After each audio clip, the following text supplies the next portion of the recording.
In Tamil Nadu, temples are so much endowed with lands, sites, and buildings. They should be getting 6,000 crores per annum easily by fair rent. But they are getting less than 200 crores because a lot of things pass under the table because of the inefficient and corrupt administration of Babus. You take Andhra Bank, you take the State Bank of India, you calculate the total income and you calculate the how much they're spending for audit fees. Of course, they are all huge institutions.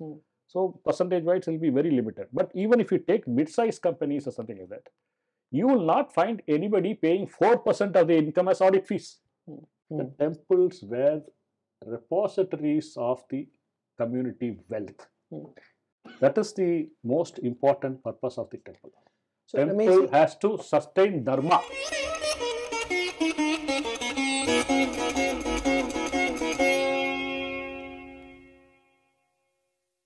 Namaste.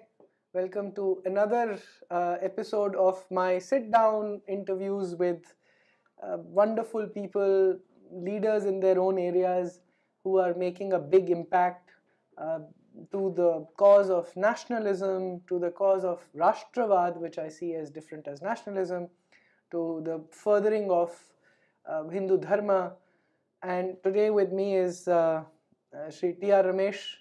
He is one of the leading people taking on the Tamil Nadu government, specifically on the HRNC Act, to try and free Hindu temples from the government control.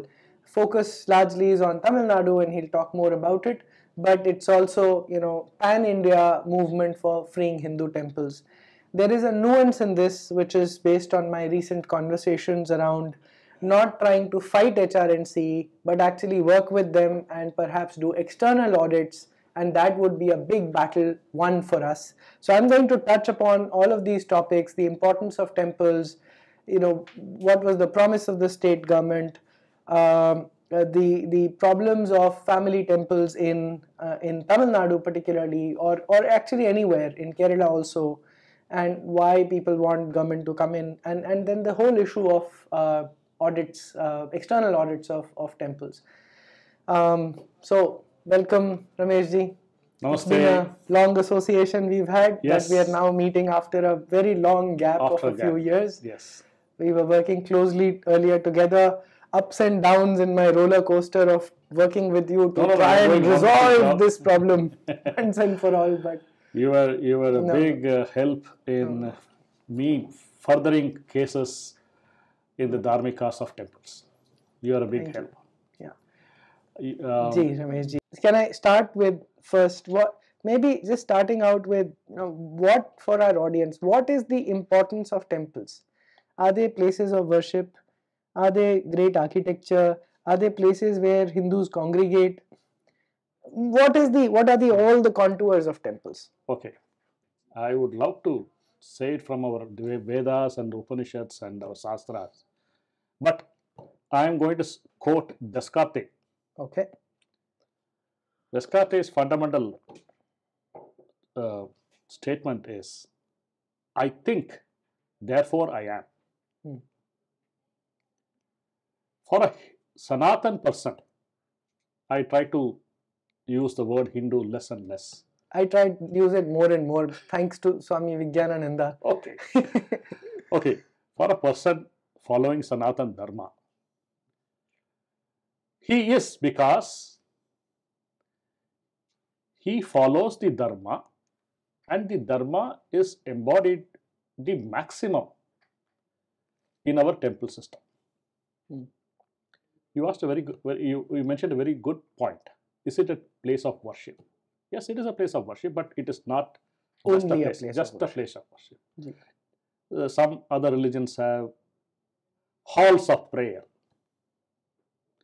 assemblies coming together for prayer. No, it is not that. Temple is a place where our Bhagwan is residing. By mantras and by shastras, following shastras, we have implored the Bhagavan to come and live inside a temple. We have done prana pradishta for the deity there, and Bhagavan or Devi, she happily resides there and looks after us. And we go there to meet our father and our mother. In Tamil, there's a concept called Ammayappan. Bhagwan is both mother and father. The word Amma means mother and Appa means father. The coined word is Ammayappan, which starts with the mother. So temple is a place for worship. Temple is a place to go re-energize yourself. Temple is a place where you go and then you have darshan and you come straight in front of Bhagwan. The vibrations there, the cosmic energy there, everything there befalls on you in a most blessing manner. That is what temples are. And temples are constructed following Shilpa Shastra and Agama Shastra. It's a complete science which helps us build temples. There are certain open spaces in the temples which should not be violated. There are some enclosures in the temple which are there for certain purposes. The worship, the festivals, the rituals, all of them are important. And I am a Hindu because I am a temple worshipper. We can say that. It is as important as that. And you cannot imagine Bharat without temples. You cannot even imagine a village without temples. Yeah. I come from Tamil Nadu. Kumbakonam. Kumbakonam is full of temples. Kanchipuram is full of temples. Madurai is full of temples. In Tanjore, where I was born, we have one of the most spectacular temples, the Bragadishwara temple built by Rajaraja Chola. And we also have many, many small temples there. Some ancient, some modern, some recent, some not so recent. And all these temples are important to us. Now, speaking of Tamil Nadu, it is also important to record that there are more than 400 temples which are 1000 plus years old. 400 temples, 1000. Brihadishwara included. Bragadishwara included. And Bragadishwara is only 1010. There are another 398 or 399 which are 1000, 1500 years old, 2000 years old. The Chidambaram temple is more than 2000 years old. Oh, I didn't know that. So built over and over the same place, yes. So we have temple worship since time immemorial. Yeah. So for all the people who keep hearing from, there is a lot of narrative among Muslims that the Vedas did not have Murti Puja. So there is a whole series of my conversations with one of my mentors, Shankar Bhardwaj Khandavali. Please have a look at that. Who are the Devatas? And you will perhaps learn more why, while there may not be a temple architecture in the Vedas, the worship of a form of a Devata is inherent in the Vedas. So there is nothing called that there is one God worship. That nonsense does not exist in Hindu Dharma. Let's be absolutely clear about it. There is no one God sitting out there who's judging us and sending us to in heaven and hell and And forever. And forever. For a mere life of 70, 80 years, forever. Pathetic idea. Anyways, let's... The Vedas, if we can say, are much general in nature. And the Agamas which are culled from the Vedas, which have their origin from the Vedas, they are all about temple worship. Temple worship. Some say, of course, the Agamas are parallel systems to the Vedas, but there's nothing which is parallel and not intermeaning. They're intertwined and intertwined, concomitant, coexistent, coeval, whatever you want to say. Correct. So, Rameshji, I want to, you mentioned temples and the importance and Prana Pratishtha of the deity of the Bhagwan over there. What is the stand of, tell our audience about deity ownership, that the deity is the owner of the temple and the lands and all of that. Tell us, how does that work? What is the law? What was the British role? How does the current Supreme Court recognize it? So tell us a little bit. Well, the British could not really understand it. And I heard that the British actually defined the deity laws and all. Correct. They had occasions to come into study our temple system. There is a district collector, or we call district magistrate in these areas, by name Ravan Shah. In the 1870s, he was the collector of South Arcot district in Tamil Nadu, and he realized The temple is the hub of each village, each society. And that's why the maximum lands belong to the temples, because the British government, they came, or the East India Company, they came in the guise of collecting land revenue. And these land revenues are to mainly come from the temples. And they were all in such disarray because of Mughal rule ended here, Tipu Sultan was extinguished, so much confusion at that time. And they were setting up an administration system. They realized if the temples flourish, the villages and everybody flourish. And in certain cases, they paid the temple upfront, the dues, and they collected from the tillers. Can you believe it? An ostensibly Christian government, they did that. And the temple started flourishing again.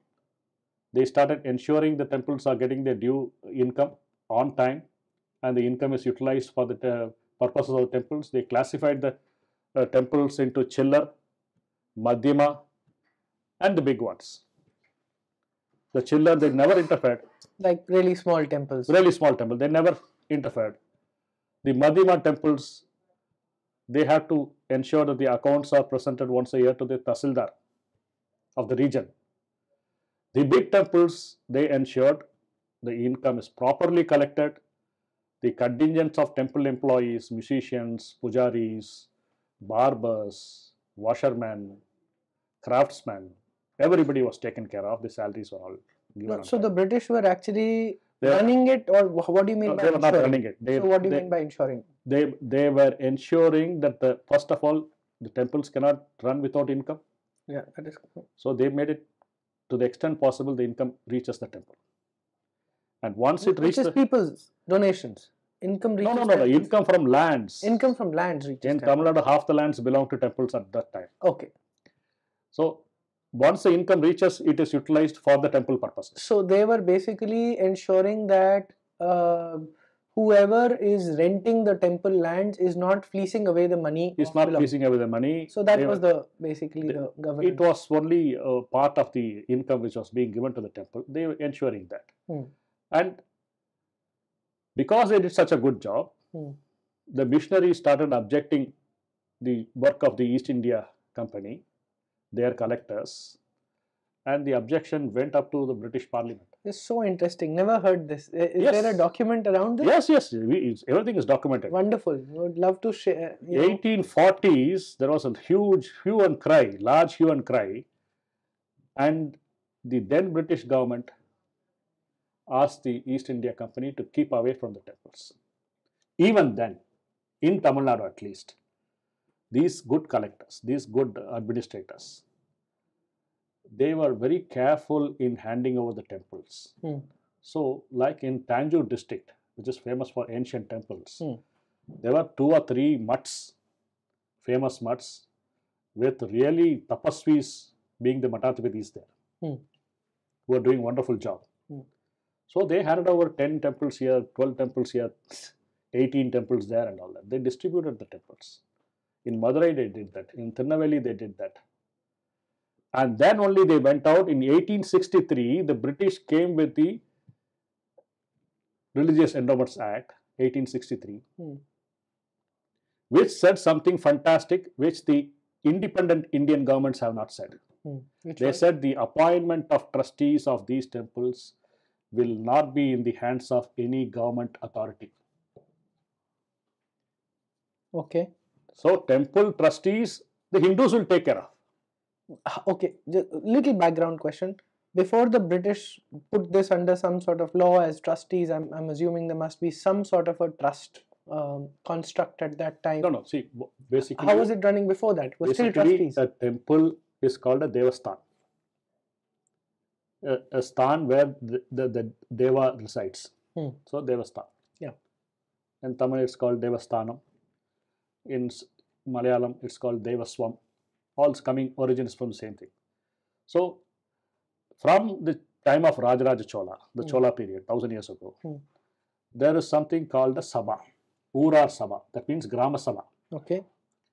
The Grama Sabha was always run by elders, responsible elders, And one of the conditions for the elders is that you should be a propertied man. You should have properties in that location, and you should have been a resident of that place. Very nice. So they were ensuring that they were good on Artha. They had no need of money. They had no need of money, and good people only would be, their names only will be put in a pot. The pot is called Kutam in Tamil. And the palm leaf, the piece of palm leaf, their name would be written. Supposing this Grama Sabha needed 10 trustees or 10 administrators, and 15 are qualified. They will put the 15 names in the. Then a child of 5 years old or 6 years old will be asked to come and pick up. The name that gets picked up the first will be the Sabha president. Achha. And the next 9 will be the Sabha members. This is how it was working traditionally? It was working traditionally. And this is Dr. Nagaswamy has written a book on this. Wonderful. Okay. This is the Tamil Nadu way system of running the village, running the temples. Then the kings, the chieftains, the prabhus, or even the temple dancers who are rich, the ladies, who had built temples on their own, did not own these temples at all, because the day before the consecration of the temple, there is a ritual by which mantras are uttered facing the sun. Usually it is at sunset, I am told. And the king who has built the temple, or the chieftain, or the queen, or anybody, any Prabhu, Mahaprabhu who has built the temple, he has to take water, say the mantras, and offer it to the community, saying that by Bhagwan's grace, I have built this temple for this community. I am offering it to this community. Let the community members take care of this temple generation after generation, till such time the Chandra and Surya are there. The kings never had ownership of temples. So they are giving up whatever claim to ownership they had. They never claimed ownership. But by doing that ritual, they are completely absolving themselves. So the temples were always under the, however big the temple, it was always under the local community. The king would have some special endowment in the temple. The queen would have some special endowment, or some. What does that mean? That means, let's say, there is a festival to be carried out in certain month. And for that, the king has allotted certain lands. And the income from the lands will be used only for the festival.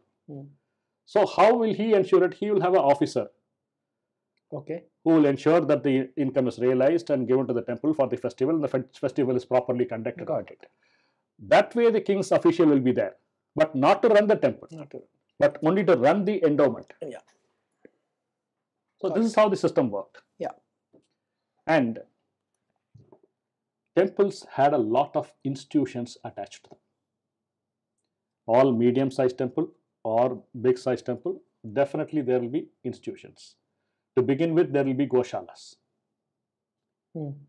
Then as the size increases, Patashalas, regular Patashalas, Veda Patashalas, Agama Patashalas. Then there will be dance music schools. There will be practical teaching of arts, craftsmanship, and all that. Temples were so the community which was running the temples would start parking money, allocating money to all these different activities. First they would start with Gaushala, then they would say, even today, you take a big temple. Let's forget Tirupati for a moment. You take Madurai temple, Meenakshi temple, or Ranganath Swami temple in Trichy. Not even 1% or 2% would be required for the puja expenses. The flowers, the oil, the milk, whatever puja material. You're saying 1%? Not even 1% of the total money would be spent on the puja, daily worship, for which people come in hundreds, have darshan, pay obeisance and all that. So what do you do with the rest? The temples were repositories of the community wealth. That is the most important purpose of the temple. So temple has to sustain dharma. Wonderful. Puja is almost automatic. When you have little more money, you do festivals. And once the festivals are marked, during the year you have this month you have this festival for 3 days. During this month you have a Brahmotsavam, which is for 12 days. All these are already marked and funds allotted. You will always have surplus funds. Wonderful. Rameshji, help me understand the community here. What do you mean by that? Is that the village where the temple is made? Is that a jati, a collection of jatis? Is it a much larger Brihadeshwara, for example? Such a massive Gopuram would have been built not only for a small community or a village, but must be for, I don't know how large, for the entire kingdom of Rajaraja Chola. Rajaraja Chola was not a king, he was an emperor. Not only in India, but also in Southeast Asia. Yeah, he had Maldives, he had all of this. To Java, Indonesia and all that. But his vision of the temple, Bragat Ishwara, Ishwara of the world. Okay. And the name he gave to Parvati in the temple is Bhuvanam Moondrodai Nayahi in Tamil, which means the lady who has the Triloka. All the 3 worlds are hers. Yeah. Okay. So that is a Bragat temple. It's a huge temple. And it was completely different from the temples that was built up to his time. There was more open space. And what we call Gopura is not actually the Gopura in Tanjore temple. It is the Vimana. The tower above the deity is called Vimana. The tower at the entrance of the temple is called Gopura. Okay, so this is Vimana. Vimana, I did not know. I have not even visited Brihadeshwara right So, all the temples, including Arunachaleshwar temple, which the Gopurams are built by Krishnadevaraya and even by Nayaks and others, huge 200 feet, 220 feet Gopurams. They are all at the entrance. Yeah. I was in Tenkasi. Tenkasi, massive Gopuram. Beautiful. So temple inside, huge open spaces, majestic. Beautiful temple. So this was my first entry into a big Tamil temple, and I did not understand the idea of Gopuram. So then I understood, okay, Gopuram is the entry only. The temple and can be seen from miles. And I thought the whole temple would be like that, but that was different. So then I learned. So now you have it. The Gopuram is at the entrance. Some temples have 4 Gopurams in 4 directions. Yes. Like the Chidambaram temple. Okay. Tiruvannamalai temple. Now, Rajaraja's idea was the Vimana above the Lord. Got it. And the Shivling there is massive. It is said that he brought that single rock from Narmada, banks of Narmada. So, the Tanjore temple again was administered by the local community. I want to stop you here. It's such a beautiful thing. These buggers tell us there was nothing like India.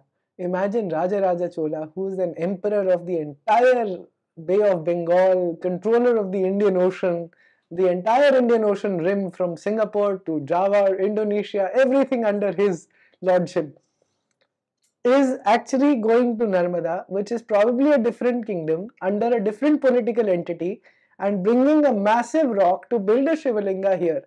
And there is no enmity between these two people. These two political entities. No. They are coexisting in a common idea called Bharat. His real name is in Tamil. But why does he assume Rajaraja? Because the court language is Sanskrit. I did not know that. Rajaraja Chola's court language is Sanskrit? Yes. All the diplomatic communications, everything went in Sanskrit. Oh, wow. Nice. He named the temple Rajarajechura. That is in Sanskrit. And if you see the inscription, they will start with Swasti Sri, Sanskrit word. There are all these Chola temples, Pallava temples, Pandya temples, they have both Sanskrit inscriptions and the Tamil inscriptions. And the lovely DMK claims Rajaraja Chola and wants to eradicate Sanatan Dharma. He established the Tanjore temple under Magudagama.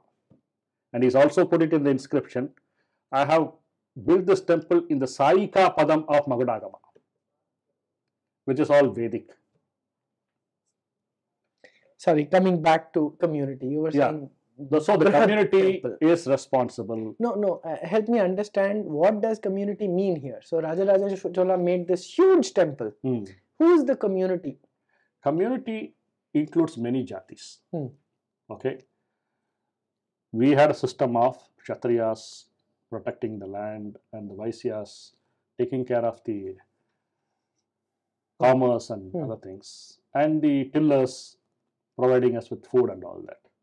The Brahmins were teachers, pujaris in the Agama temples. There are pujaris from all castes, even today and even those days. And they all came together in a temple administration.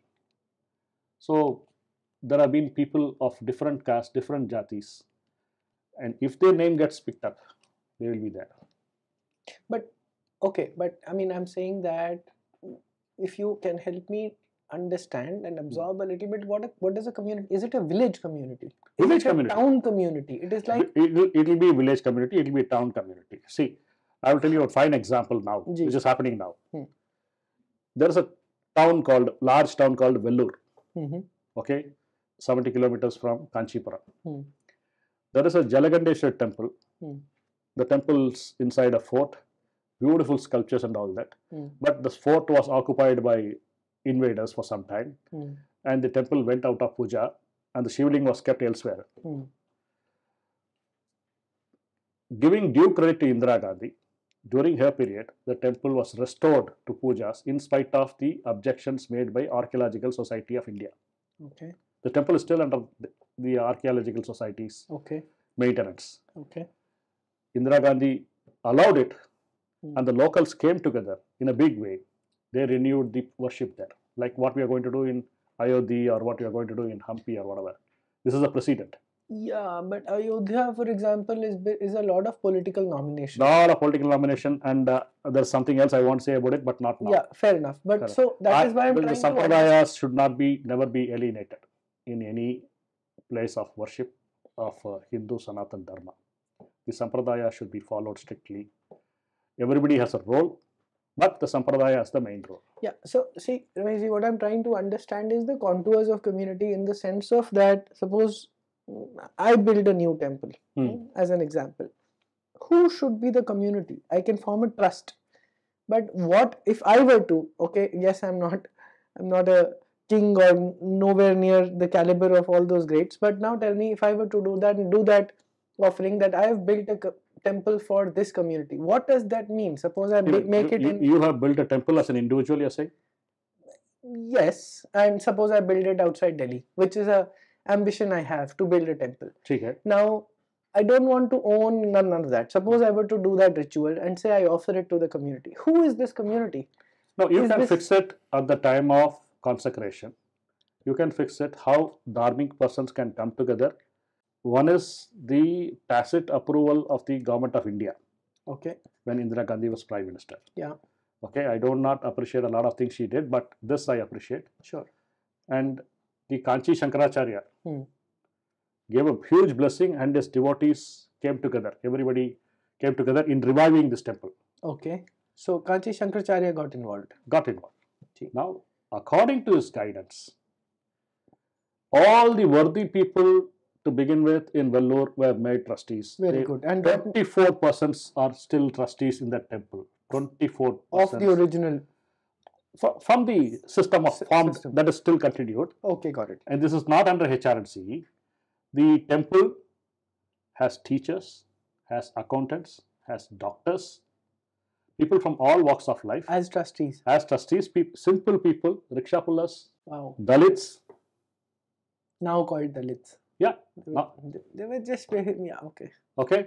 Women, 24 persons, but qualified practicing Hindus. There must be a definition of how to pick them. There must be a definition. It's okay. Now they know, because it is local population, they know who is a temple worshipper, who is a dharmic person and all. So that temple picks people from local population. It's not that I or any Tamil person sitting in Delhi can be part of that. No. Ideally, it should be persons who can go to the temple at least twice a week. Yeah, okay. So there are some rules like this. For example, I would like to bring new rules. Property like you are a temple trustee. Suddenly, one person in your family gets converted to another religion. You should lose your trusteeship. Even if one person in your Even family. if one person. Not only you, but Because if you're not able to sustain dharma in your home, sorry, we don't think you're qualified to very nice. Okay. maintain dharma in the temple. So all rajas would or the Madhadhishwaras or like Kanchi Shankaracharya or any sampradaya head would define such rules, perhaps along with the king, along with some sort of See, administration. what we can do is, we can pick up the rules from our history, from our dharmic history. And they're available. They're available. Are these also documented From the Grama Sabha rules and all that. And today, you need to modify them slightly because of the societal changes. You have to ensure good women are there. You have to ensure that people without money are also there. How will we select? So let's take the example of Vaishno Devi. Let's take the example of Vaishno Devi. It is a temple sacred to a very, very large part of North India. If we say it is run by a community local to Jammu, I don't know how it will work. See, it will be people from all over who are. How will you take Chidambaram temple?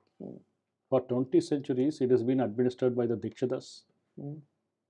Have they stopped anybody, any Hindu from any part of India saying that it is our temple, you do not come and offer worship here? No. The regular Bharatiya citizen, he or she, they want to go to Kedarnath, they want to go to Badrinath, they want to go to Kanyakumari, they want to go to Rameshwaram. For what purpose? They want to go have darshan of the Murti there. Whatever pujas they can do, they can. Yes. Vaishnava Devi, similarly, with Jammu, supposing the Sampradaya is entitled to administer it, it has become hugely famous. Money pours in like anything. Now, there are some responsibilities, there are some accountability, there are some need to be transparency. Which is the case, which has been the case, and the Pandits over there were hugely, I think, if I have not experienced it, only heard that they were blamed. Okay. The same thing with... Now, recently, 2 months ago, I went to Varanasi and Gaya to do Pind Tarpan and all that for my father. I visited many temples. To my shock, in one temple in Gaya, the Pandit Ji, I would still call him Pandit Ji, was wearing jeans and t-shirt and his mouth was full of pan. And he was leaning on the wall like this. When I went there, I was shocked.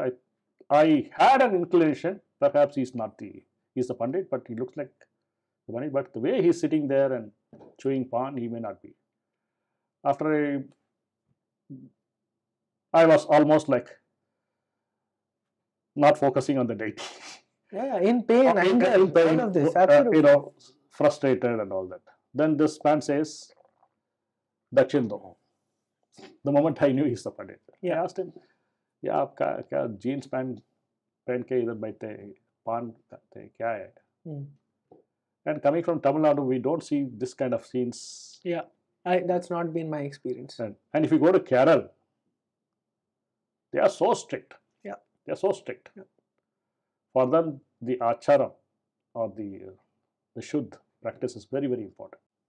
My friend and our lawyer Anand Prasad actually keeps talking about this important aspect of the temple and of the deity, that it is the Dikshitar who is offering the archana on a daily basis, is the person, it's his energy also I don't know. No, it's very important. The energy entwined with the deity. The energy in the Garbhagraha, in the sanctum, is the most important. We can sit on a bank of a river or under a tree and still offer the same worship to Bhagwan, perhaps even more focused. But why do we go to the temple? It is because of the Prana Pratishtha. And the Prana Pratishtha has happened as per Agama principles, and we need to sustain it. That is why temples are usually, consecration happens in a cycle of 12 years or more, to maintain the Prana Pratishtha. Now, I am not blaming the Panditji in Gaya or Puri or Pandharpur. Pandharpur, they lost it because, let me tell you, the Puri temple, at least on record, it had 44,000 acres of land. There are so many Pandits there or Pujaris there.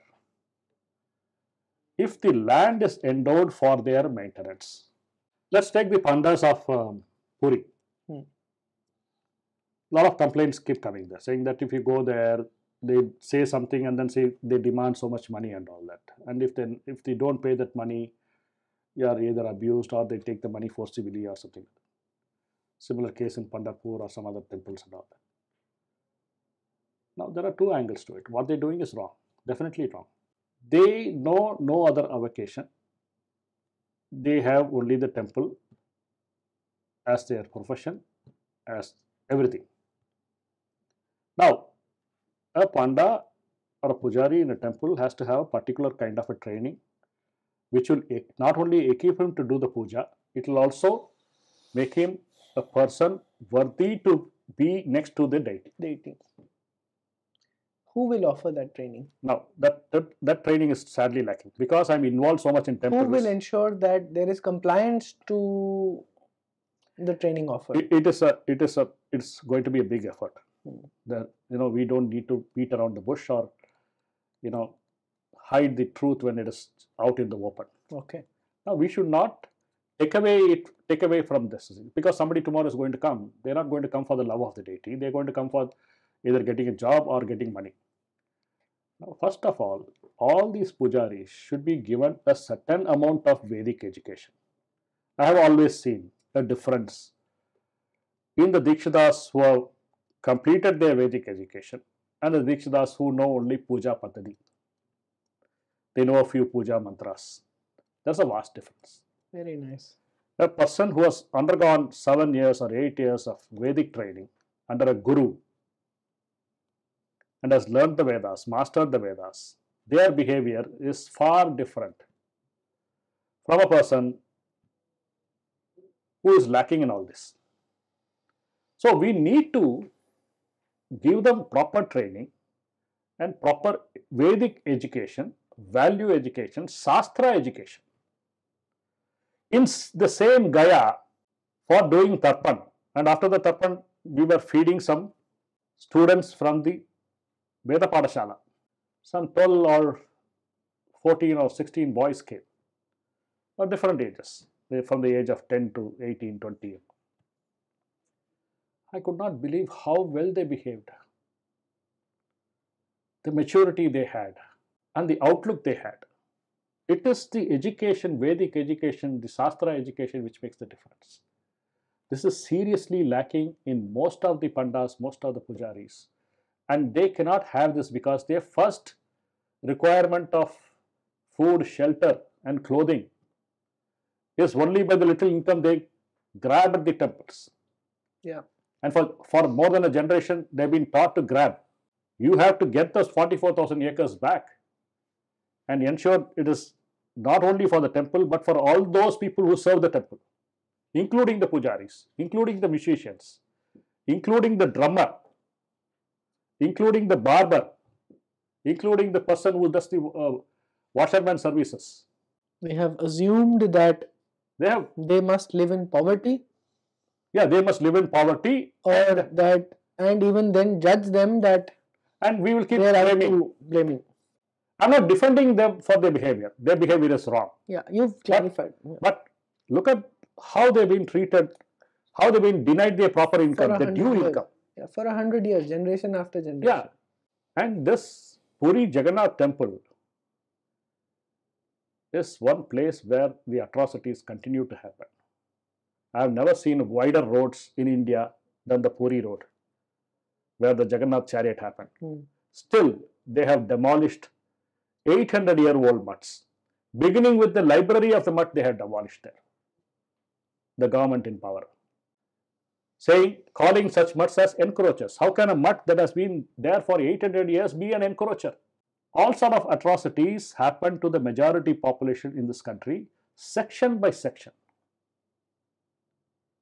And when it happens to one section, the rest of the community do not go and defend them, do not go and protect them, then it is easy to destroy the entire community. Yeah, I know, because we've somehow, I think the hope, or we have delegated or abdicated to the state, that help us. And so when the state takes an action like that, I don't know, it's somehow this king behavior, that this is the dharmic state. I think that's how we operate without even realizing or even doing today- an audit of how these people are. Even today, governments come before High Court or Supreme Court and say, earlier the kings maintained the temples, now we are maintaining it. Yeah. The only argument is, the immediate argument is, not the only argument, many arguments are there. The immediate argument is, the kings were all Hindu kings. Are you willing to call yourself Hindu government? Let me tell you one point that every one of your audience should know. The Indian Constitution has given fundamental religious rights under Article 25 to profess, practice and propagate. They have also given denominational rights that each sampradaya can establish and maintain their own institutions. Yeah. Today there is a Shwetambar sect Jain temple. And because they are also called Hindus, other sections of Hindus should not go and dictate terms there. It is their Sampradayic temple. They will ensure how the pujas happen, how the administration happens. I am just giving an example. Now, there are no fundamental religious rights that are available only to minorities and not available to majorities. There is nothing. The so-called majority-minority rights are in the sphere of education in Article 30. Article 29 helps anybody to preserve their identity as a culture. Nobody talks about that in the courts. Article 29 is hardly taken up. Only Dr. Swami took it when the Jallikattu case came. And he won it. It is Dr. Swami who won the case for the Jallikattu. Not many are aware of it. Now, the right to profess for a Hindu, how does he profess? If he is in the company of Hindus, he says, I am a Hindu. If he is in the company of everybody, he almost keeps quiet. And if he is sure he is in the company of seculars, he is not even going to say he is a Hindu, he is going to say, I am a secular person. I am all for Santa Claus and whatever. Then, the next right is the right to practice. In Tamil Nadu, temple are so much endowed with the lands, sites and buildings. They should be getting 6,000 crores per annum, easily, by fair rent. But they are getting less than 200 crores because a lot of things pass under the table because of the inefficient and corrupt administration of Babus. If you don't have enough funds, how can you build hospitals? How can Hindu schools be constructed? How can Hindu colleges be constructed? Of course. So, the practice is restricted because of government control. Yeah. And propagation, when you don't have when you are struggling, when you are gasping for breath, oxygen, how are you going to propagate? Yeah, there is no propagation. If you fail to practice, there cannot be propagation. Yeah. So, the fundamental rights under 25 are denied consistently and regularly to Hindus. What about the denominational rights that each sampradaya, each sect, each denomination can establish and maintain their own religious institutions? Just for the lawyers, you use the word, I know I've seen you, but I'm just trying to put this on camera. You use the term denomination and sampradaya interchangeably. Yes. Yes.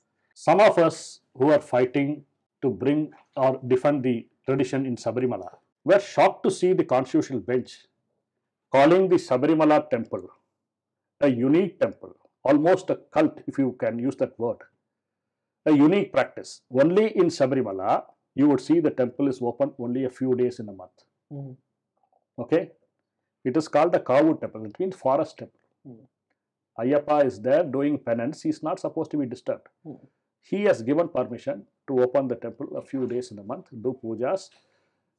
If devotees who observe a vrat come to him for worship, it is only in Sabarimala you have to wear a mala, start the vrat, keep away from birth or death, follow brahmacharya, avoid onion, garlic, have only sattvic food. only twice a day.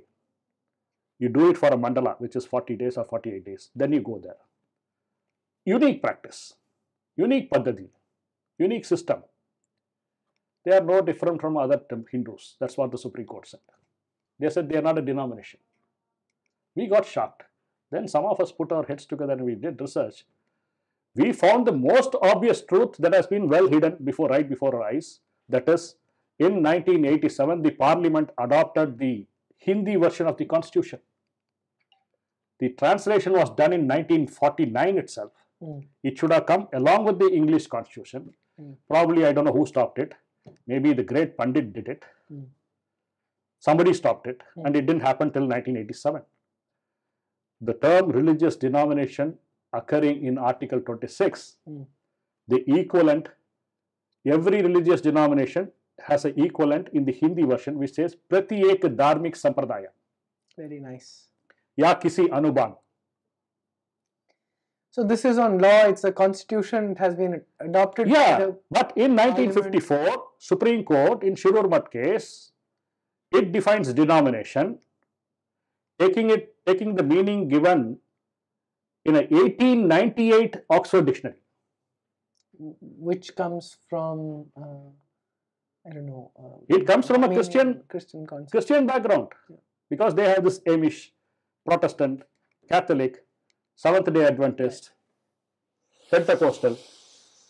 So, we have been denied fundamental rights under 25 and more importantly under 26. On the one hand, Supreme Court says, if you are a denomination, no government authority should enter a temple for administering it. Even if somebody is doing mismanagement, you remove that person who is doing the mismanagement and put somebody else from the denomination. That is what is being done in companies. Yes. That is what is being done in education societies. You come in when there is an issue and then you resolve somehow, set practices back in order and get out. Yeah, if the board of directors commit fraud or mismanagement, it is only the shareholders who can remove them and put somebody else. Yeah. So, sir, Rameshji, let's come back to this, maybe the whole theme of our talk today, or at least the point of instigation for having this conversation with you is about doing external audits. So currently the audits are done in HRNC by who? Okay. Now before that, one important point, the whole HRNC Act, the Hindu Religious and Charitable Endowments Act, it had its origin in 1927 as the Madras Hindu Religious Endowments Act. It was an arbitrary act, understandable under a foreign government. 1950 we get the constitution, we get the fundamental rights we just talked about. Still a more arbitrary Hindu Religious and Charitable Endowments, 1951 comes, and that act creates a department, government department, to control our temples administration. Okay. In 1951, there are cases filed against this act. On 13th December 1951, two judges of the Madras High Court struck down about 20 sections of the 1951 Act. The matter goes to Supreme Court. Supreme Court gives a breath of life to 4 or 5 sections, but it holds the other sections struck down as unconstitutional. What would you expect a government of 1954 to do? Okay, we are not talking about government of 2022 or 2023. 1954, we just got freedom. There are a lot of so-called upright people in the government forming, especially the Congress. They brought the section struck down by the Supreme Court back into the 1959 Act. As legislation. Yeah, and some even more arbitrary sections also. But the Hindu lawyers, the Hindu activists, if any, they slept. Till such time the 2009 Chidambaram temple case started happening. Nobody even thought about it. Now, government has come into a temple saying that we are there to ensure better management. Yes. That is the premise of That is the premise. Now, there is an article which not in the constitution which not many are aware. It's a small article. It's an amendment. It's an insertion. Article 31-A bracket 1, bracket B. Hmm. I would love our audience to look it up. Article 31A, bracket 1, bracket B, which says any law providing for the takeover of the management of a property, either for reason of public good or for the reasons of better management, will not be hit as arbitrary or unconstitutional if it is for a limited period. Which means the whole concept of taking over the management is only to correct the mismanagement and to give it back. It has to be for a limited period. But Hindu temples, once taken over by government, continues to be with the government. Okay, we park this also in the parking lot and move to the better management concept. And the better management concept, one of the fundamental things is accountability and transparency. Anybody and everybody will agree there. Okay, first of all, what happens in this administration, especially in the administration of a public charitable trust or the character of a public charitable trust, which is there in the temple. Because a lot of people put money in the hundis or they give donations otherwise, and they expect that money to be utilized in a dharmic and specific purpose. Correct. Okay. In fact, Section 23 of the HRNC Act 1959, it gives power to the commissioner of the HRNC department, the head of the HRNC department. The main power that is given is, his job is to ensure that the due income from the properties of the temple are collected and that income is utilized only for the purposes for which the temples were established or they existed. That means you cannot use the money for any purpose other than the purposes of the temple, which is Sanatana Dharma. But his job is only for collection. His job is only to collect collection and also ensure that the money is properly spent.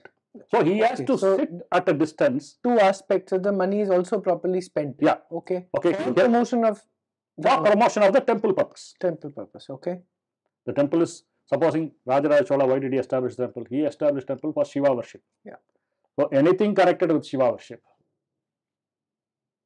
Shiva devotees, welfare, in a dharmic way. Sure. That money has to be spent. Yeah. That money cannot be spent for a secular leader's death anniversary or whatever. Right. Or for buying a Innova Krista car for the minister of the HRC department. So, okay, I'm just citing here. Now, transparency and accountability, is it there? We'll go to that and then we'll go to audit. Under the RTI Act, Section 4, even without anybody asking, the public institution by itself should publish a long list of information which is already available with them. On their own, they have to do it. How the institution works, what are the system of management, who takes the decisions, and all the important decisions are published and all that. Similarly, let's take a temple. Let's say a temple gets 12 crores rupees a year. Yeah. An average of 1 crore rupee a year. This income comes from its properties, this income comes from hundis, this income comes from this darshan tickets or whatever and all that. Average, it comes to 1 crore. Now, what are the expenses you have for the temple? Puja expenses, festival expenses, salary expenses, maintaining the cleanliness, hygiene, etc., etc. It comes to 40% of. Now, how much you are left with? You are left with 60%. Okay. Now, how do you spend that money? The HRNC Act says you keep 25% as a reserve fund, which is a good provision. Okay. Which is a very good provision. You keep 25% reserve, then only you calculate the surplus. Again, the HRNC Act says give training to the archakas, because he is the person interceding between the god and the devotee. These devotees these archakas should ensure they are doing proper pujas and they are behaving properly with the devotees. Be patient with them, and if the devotee wants some, whatever possible puja can be done, they should help him about that. So then the hygiene for the devotees. Suddenly, 3 days in a year, 1 lakh people come to the temple, the medium-sized temple. Right. How do you ensure the queue discipline? How do you ensure the cleanliness and all that? The rest is surplus funds. Okay. The surplus funds can be utilized only for certain purposes according to thing, and they are all dharmic purposes. Okay, even if you start a school, that school should be teaching Hindu religion in a big way. You're starting a college, the college should be teaching Hindu religion as the main course. That's not what the Sri Venkateswara College, which is part of Delhi University Delhi South University, Campus. I think even a famous cricketer passed out of that thing. Yeah. Okay, now But they don't teach Hindu religion. that's Andhra Act. I have to check there. I know, but The money is not spent purely for the temple purpose. that is so. See, what they can do is they have BA, BSc, computer science. Okay, you have one course on Vedas, Agamas, some Shastras. no, Sri Venkateswara, nobody even knows probably in the college that this is associated and funded by the Tirupati temple. Probably, is it? 100%. There are cricket grounds, cricketers who play there, all of this. Nobody knows. Venki they call it, no. Nobody even knows Sri Venkateswara College. Nobody probably knows the name also properly. They call it Venki. You know, I heard Tirumala Tirupati runs a university, not just a college, in Tirupati. A secular lady came as the vice chancellor. She immediately removed the picture of Srinivasa and Padmavati, the deities of Tirupati temple, and she put a Abrahamic religion's deity there. Can you imagine such thing happening in a denomination school of other faith? Anyway, now, after all this, we need to ensure not only transparency is there, accountability is there, there needs to be an efficient, effective audit. Most important thing, especially when public money is involved, when there is a dicta how the money should be spent, and for only the limited purposes for which the money has to be spent.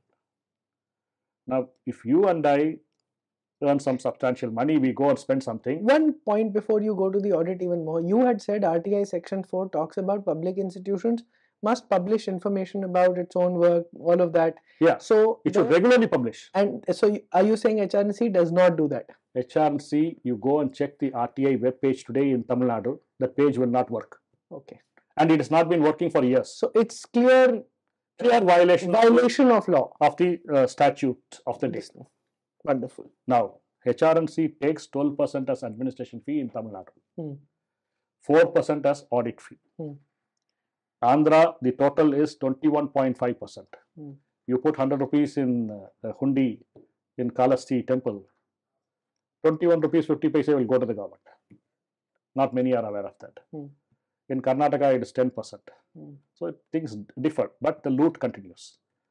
Now, you take Andhra Bank, you take the State Bank of India, you calculate the total income and you calculate how much they are spending for audit fees. Of course, they are all huge institutions.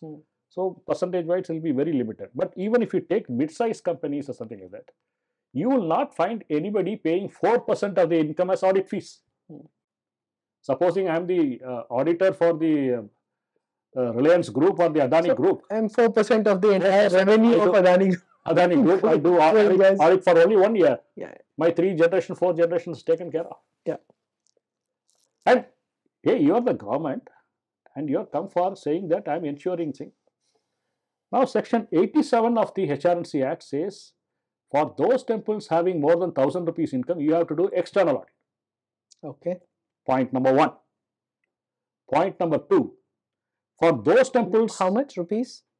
More than 1,000 rupees. More than 1,000 rupees? Yeah, per annum. Just 1,000 rupees. Okay. Now this act came in 1959. Okay. Prevalent from 1/1/1960. Okay. Now let's presume the 1,000 rupees of that day is equal to 1 lakh today. Okay. Okay? Yes. External audit. If you earn 5 lakhs a year, you have to do concurrent audit. Concurrent audit means audit has to be done as and when the expense happens. But in practice, this is a monthly audit. November month is over. The next 5 days, all the transactions, income and expenditure will be audited. You have to cash then and there. This is another rule in the HRNC Act. The HRNC Act in many respects is a good act, but no implementation. So, no concurrent audit.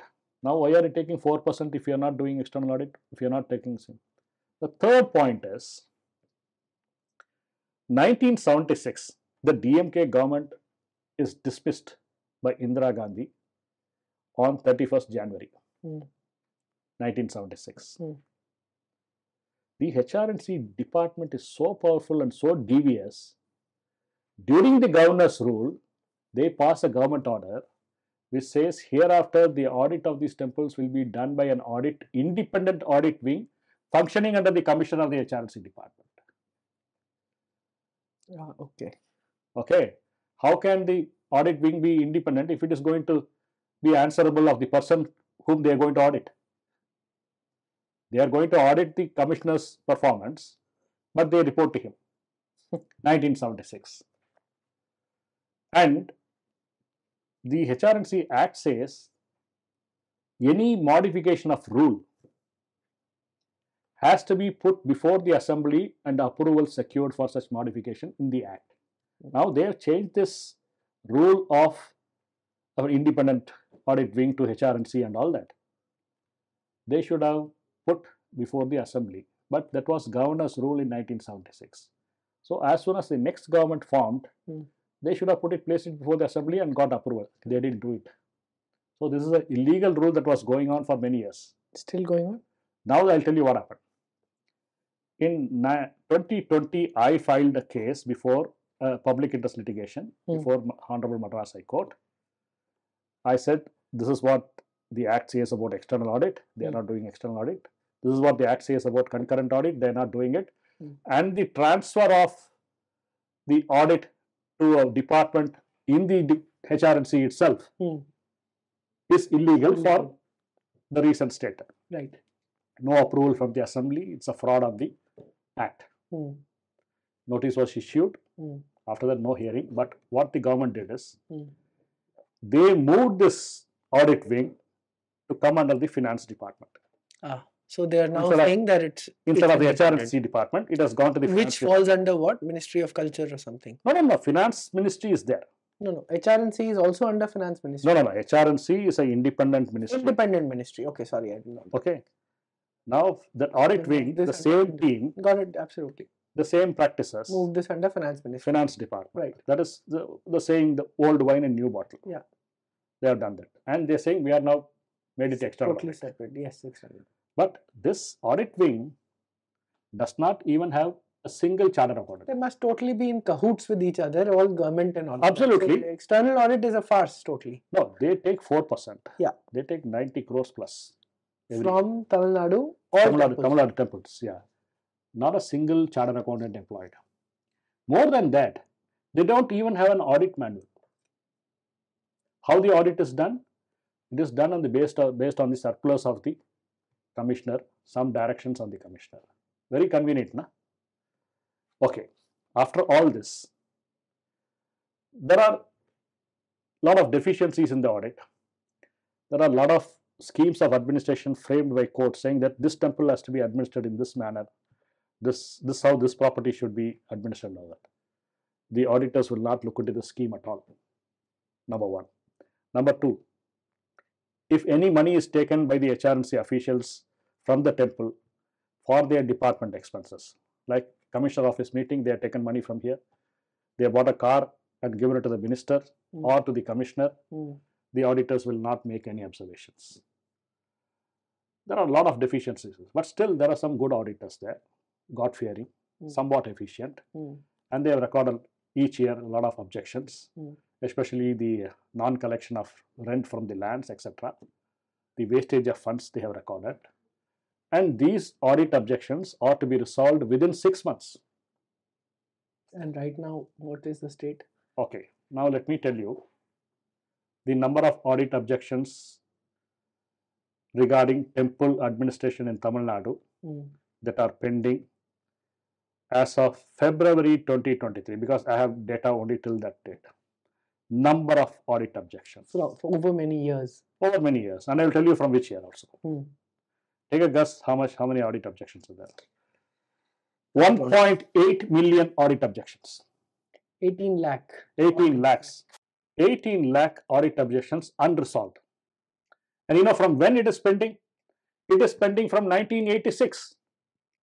unresolved audit objections. After 1986, they stopped resolving audit objections.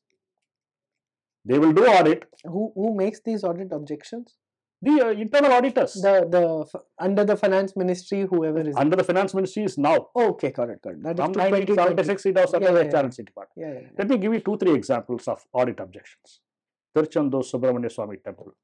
In one audit period, 5,389 cows donated to the temple went missing. You know, a cow going missing in Tamil Nadu is bad news.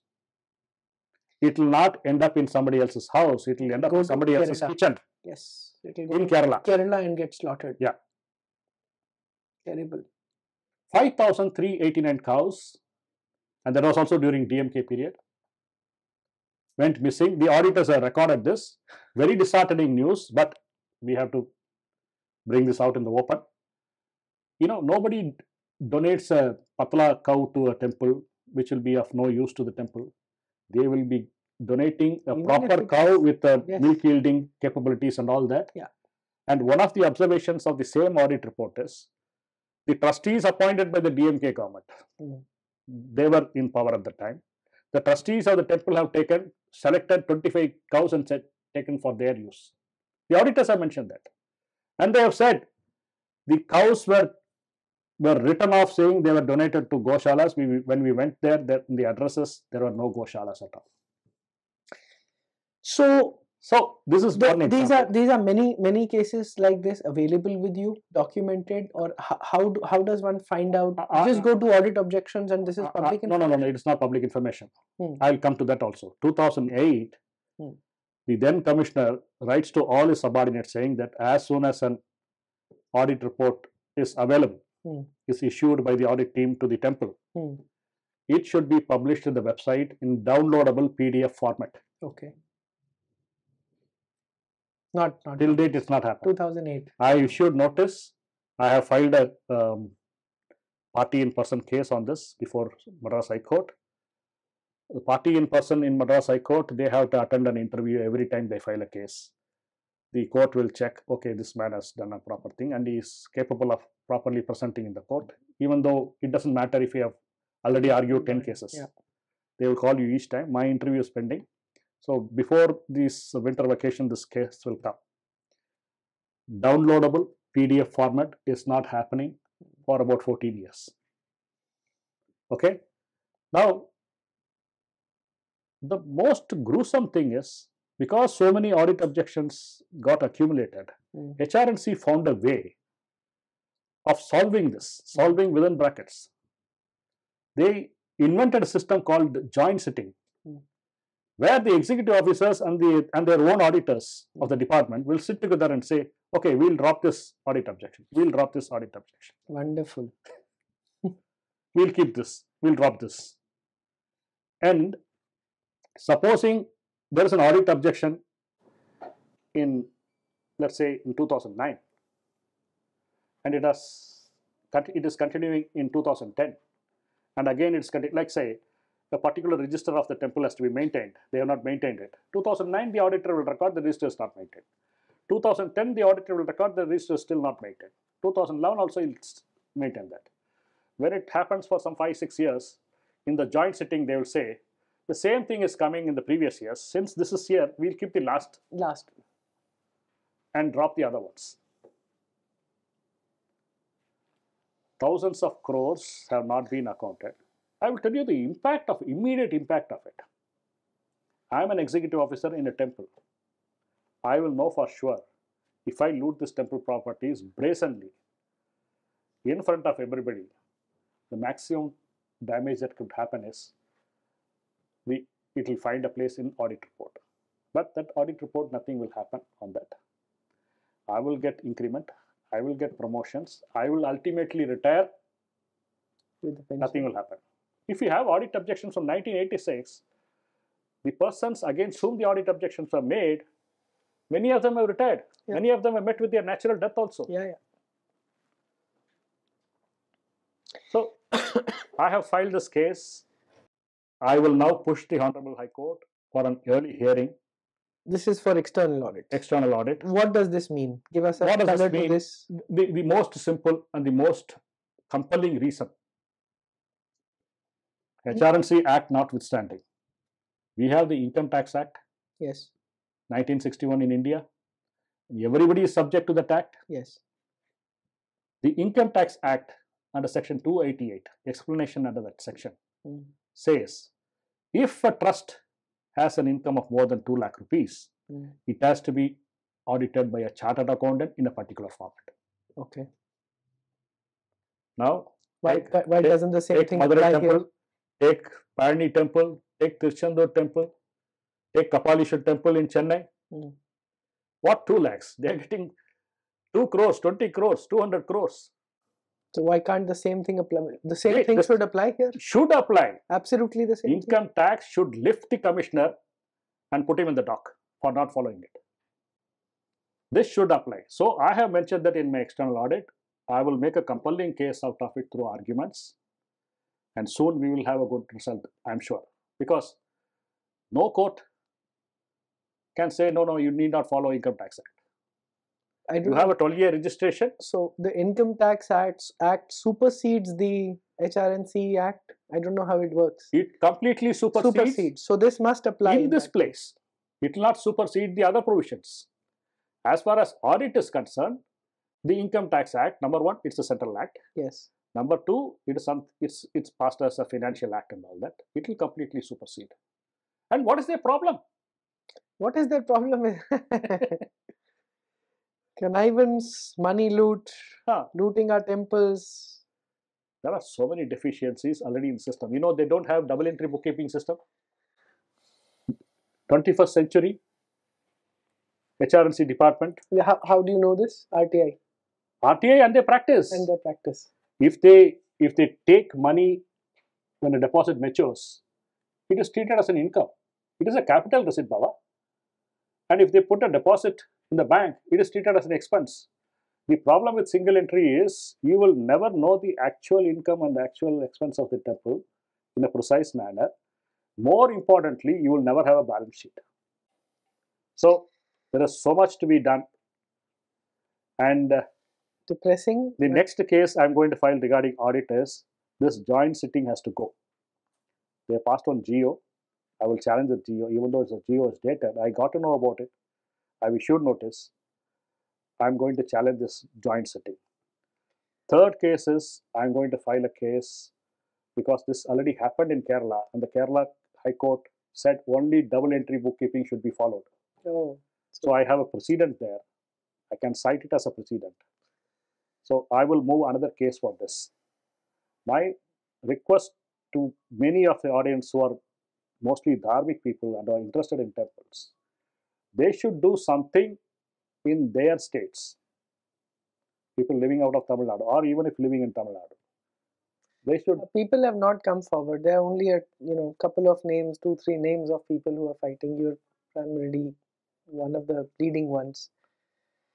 I don't know, sir. No. So Rameshji, we are taking up. If we can't fight for our father and mother, who are we going to fight for? So we're trying to work with a law firm and trying to take up the case of the external audit. Let's see where it goes. By Bhagwan's grace, I have studied the HRNC Act and other religious endowments for many years. I can help people with illegal petitions if they want to file cases. No, also, we are at fault also. We were supporting you financially for a couple of years. After that, it's been just gone. I thought you would. See, I'm still continuing to do my thing. I know, but people have I to also come forward. take support only from dharmic persons. Correct. I never ask. I know, but also people have to come forward and do this. So we will restart some of this work for your wonderful work. And also this, with your help, we will take up this case independently as well. Let's see how we can collaborate and all. Thank you very much, Rameshji. This has been really wonderful. Thanks for the opportunity and for being with you and to discuss our favorite subjects. Wonderful. Thank you. Hopefully, audience, namaste, you enjoyed this session as well. Please help publicize, make snippets out of this. Do give us credit when you do that. A lot of you publicize on Instagram, make reels, shorts and all of that without even removing our logo. Please don't do that. Thank you very much. Hope you enjoyed this session and talk about it. Namaskaram. Jai Shri Ram. Jai Shri Ram.